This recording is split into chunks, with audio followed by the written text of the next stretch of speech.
2 ലക്ഷത്തോളം ബുക്സ് നിങ്ങൾ എങ്ങനെ മാനേജ് ചെയ്തു എന്നുള്ളതാണ് ഞാൻ സത്യം പറഞ്ഞാൽ ആലോചിക്കുന്നത്. 2 ലക്ഷത്തോളം പുസ്തകങ്ങളെ കൃത്യമായിട്ട് ക്രോഡീകരിച്ചിട്ടുള്ള മലയാള മനോരമയുടെ മാജിക് എന്താണെന്ന് അറിയാം. ഹലോ, എന്തൊക്കെയാണ് വിശേഷങ്ങൾ? ഗംഭീര പണിത്തിരക്കിലാണല്ലോ.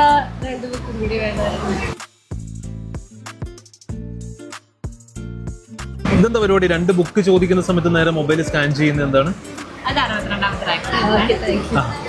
എന്താ പരിപാടി?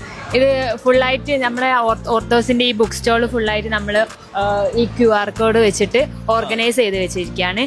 നമ്മൾ ഏതൊരു ബുക്ക് എടുക്കുകയാണെന്നുണ്ടെങ്കിലും അതിന്റെ QR നമ്മൾ സ്കാൻ ചെയ്ത് വെച്ചാൽ ആ ബുക്ക് ഏത് ലൊക്കേഷനിലാണ്, ഏത് റാക്കിലാണ് ഉള്ളത് നമുക്ക് കണ്ടുപിടിക്കാൻ പറ്റും. അതുപോലെ തന്നെ ഏതെങ്കിലും ബുക്ക് നമുക്ക് സ്റ്റോക്ക് ഔട്ട് ആണെന്നുണ്ടെങ്കിൽ അതിൽ നമുക്ക് നോക്കാൻ പറ്റും. അതുപോലെ ഏതെങ്കിലും ഒരു ബുക്ക് ഇവിടെ എവിടെയെങ്കിലും കിടക്കുന്നുണ്ടെങ്കിൽ നമുക്കത് തിരിച്ച് റീപ്ലേസ് ചെയ്യാൻ വേണ്ടിയിട്ട് ഇവിടുന്ന് എടുത്ത് കൊണ്ടുപോകാൻ പറ്റും. അതേപോലെ തന്നെ കസ്റ്റമേഴ്സിന് ആർക്കെങ്കിലും ഏതെങ്കിലും ബുക്ക് വേണമെന്നുണ്ടെങ്കിൽ ഇത് ഇവിടെയൊക്കെ തെരഞ്ഞ് കണ്ടിട്ടില്ല എന്നുണ്ടെങ്കിൽ നമ്മളോട് കോൺടാക്ട് ചെയ്താൽ നമുക്ക് ഇതിൽ സെർച്ച് ചെയ്തിട്ട് ആ ബുക്ക് എവിടെയാണ് കിടക്കുന്നതെന്ന് നമുക്ക് നോക്കാൻ വേണ്ടിട്ട് പറ്റും.